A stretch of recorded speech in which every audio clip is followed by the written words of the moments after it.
This podcast is produced by Benchmark Education.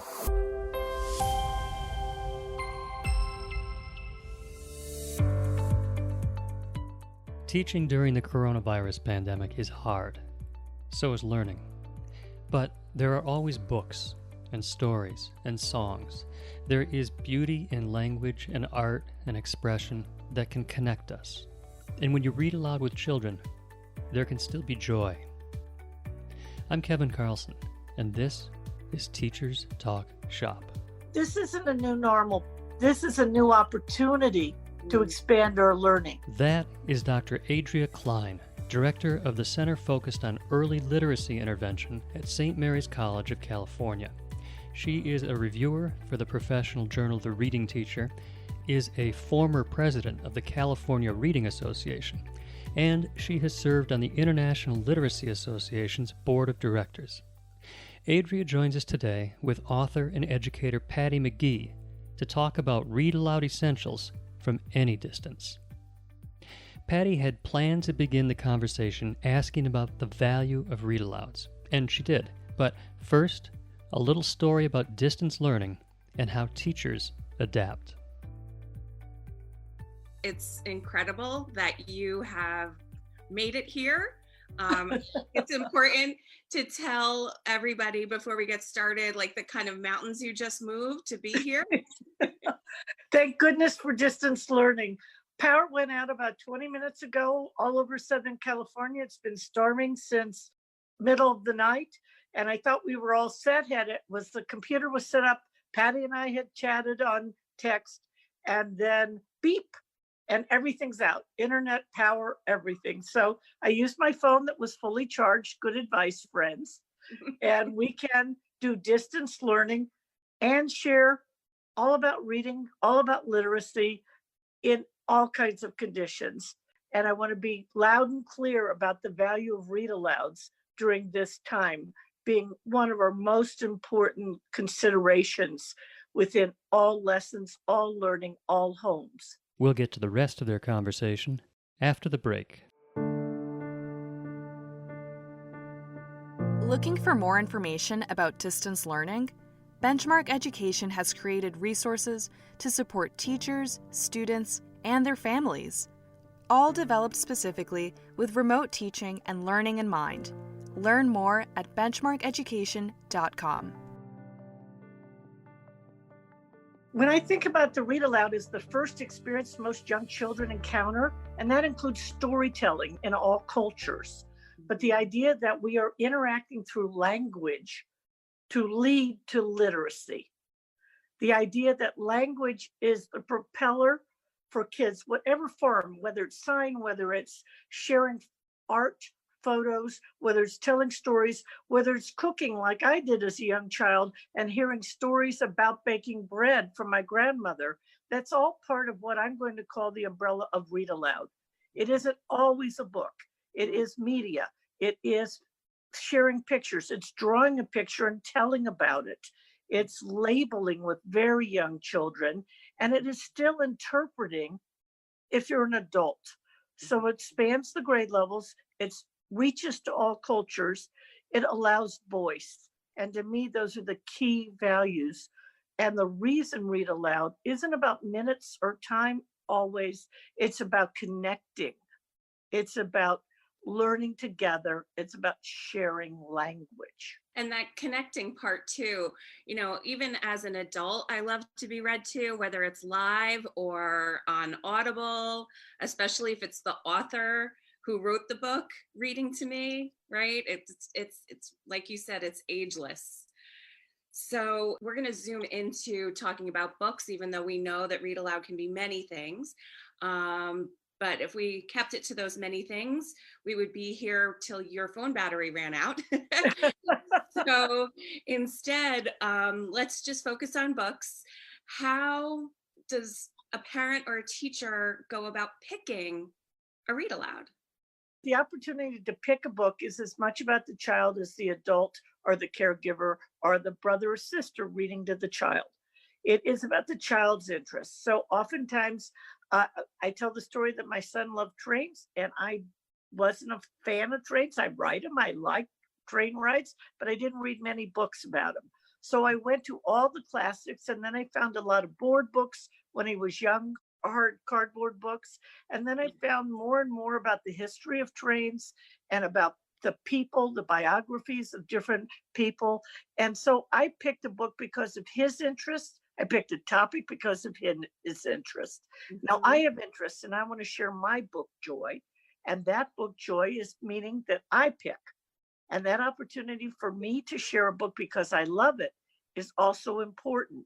But you have to see it through the child's eyes, that we experience a book, media, everything from our adult perspective with many more years, but through the age of whatever child we're working with, reading to, sharing with, talking with. It's about the language we share, Patty. What are some important key techniques you use when you're reading aloud? And do these techniques differ from book to book? Or are there certain things that you always do and then maybe make adjustments for? Well, I like to talk about it before, during, and after, but I talk about the even before. The even before is the preparation time.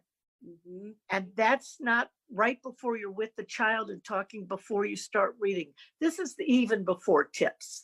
Thinking about, have you read it yourself?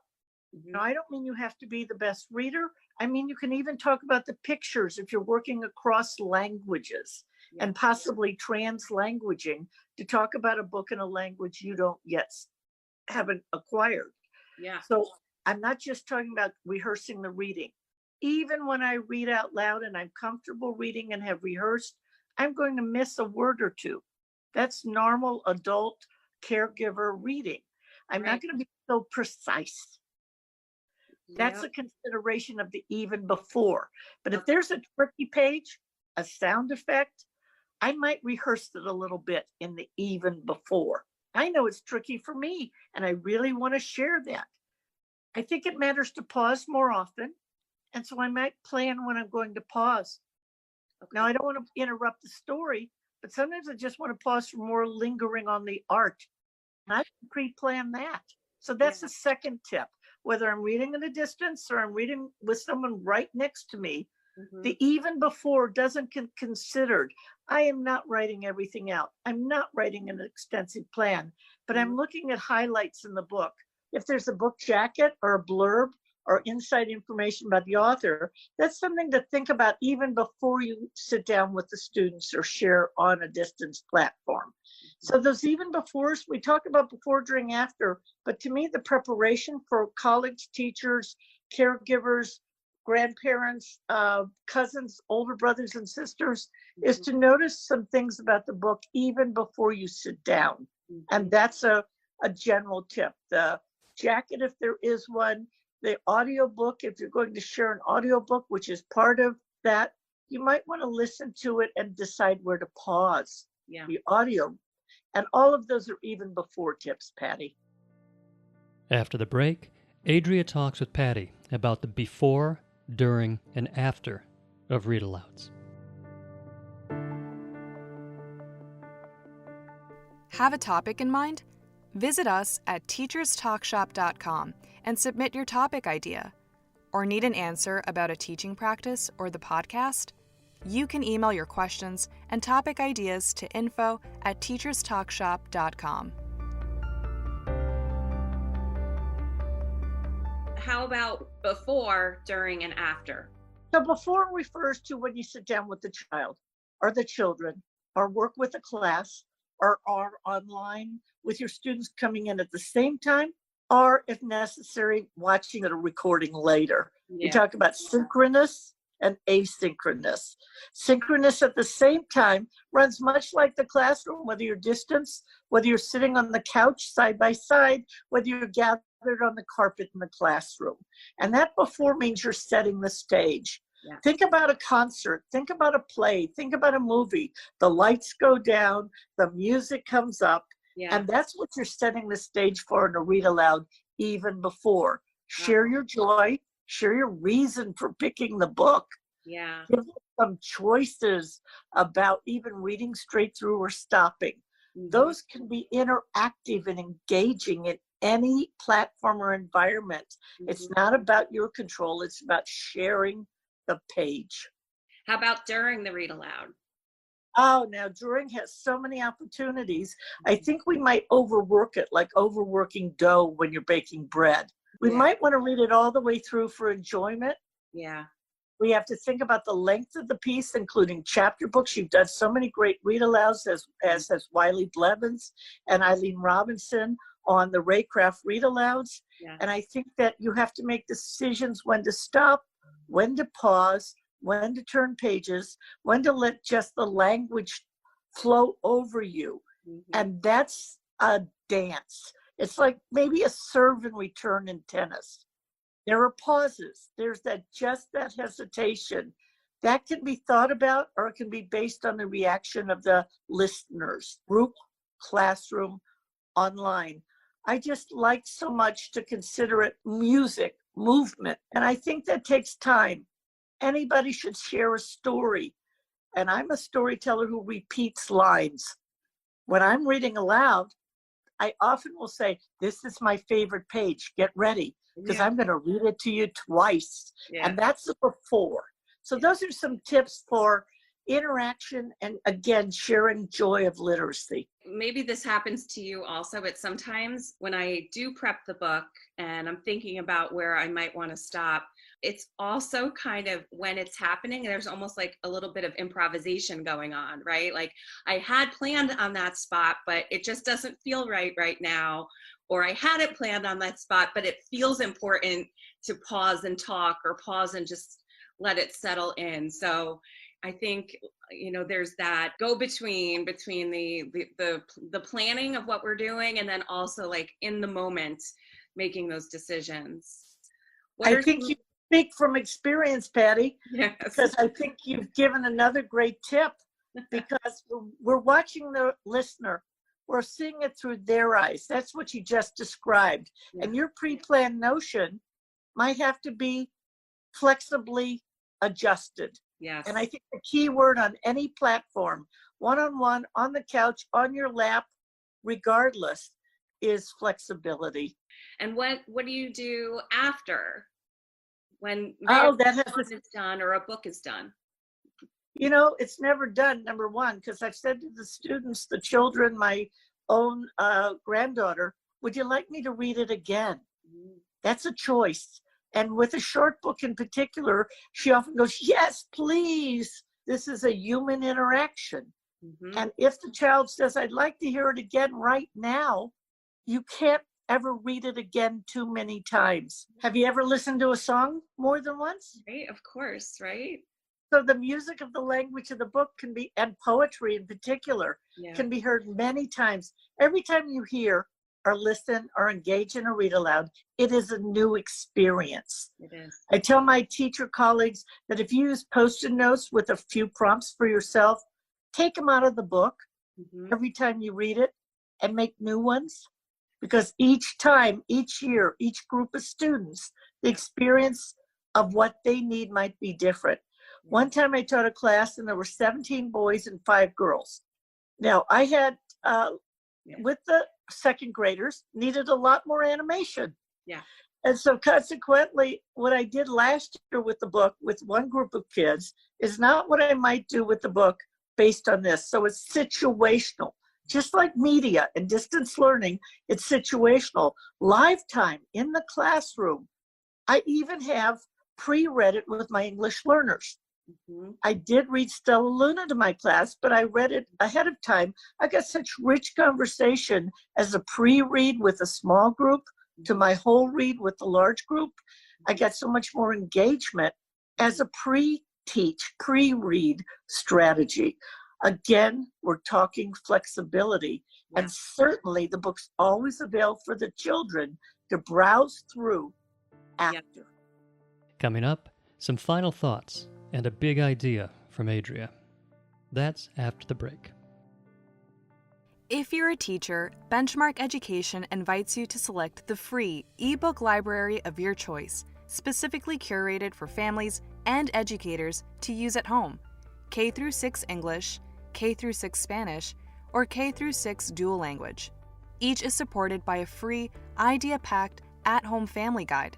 Simply sign up to get instant access when you go to benchmarkeducation.com/distance learning. So we've talked about, picking a read aloud.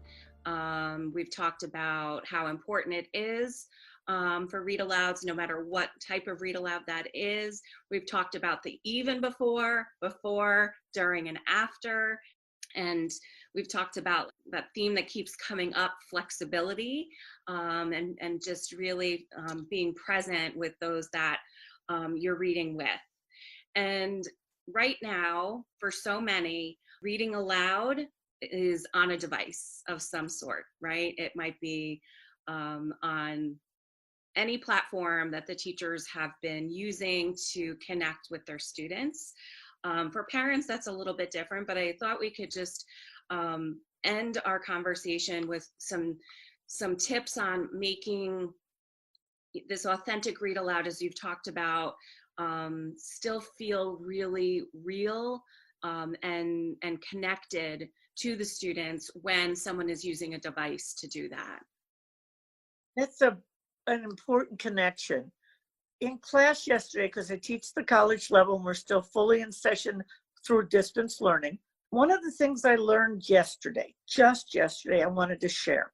And that was, I thought a lot about online synchronous same-time delivery with adults in the college who are working at being teachers, teacher training, learning about it, and adjusting constantly.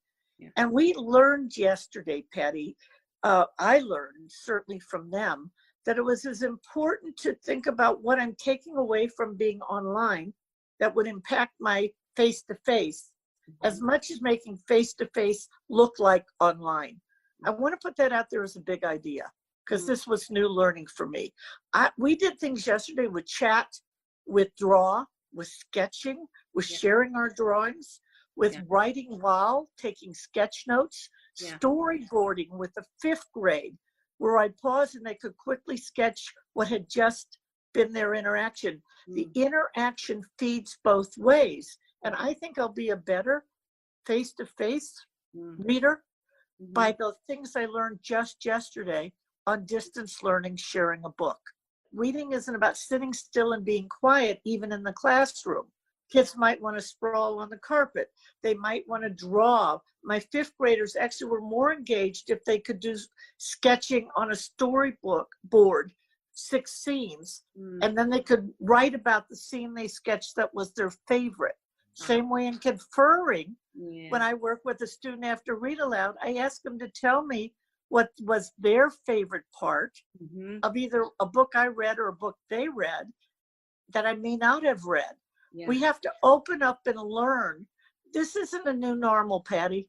This is a new opportunity to expand our learning.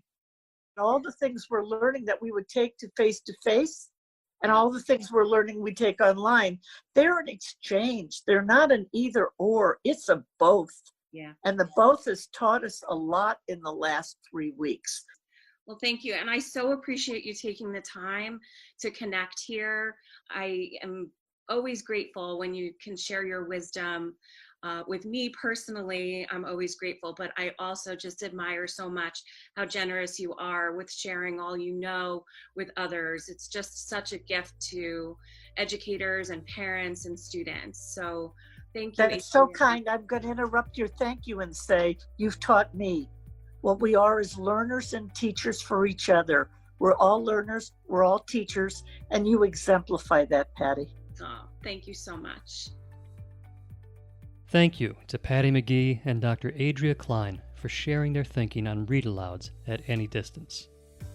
Next time on the Teachers Talk Shop podcast, educator and author Julie Wright talks about planning during these times of distance learning. It's not about perfection, it's about connection.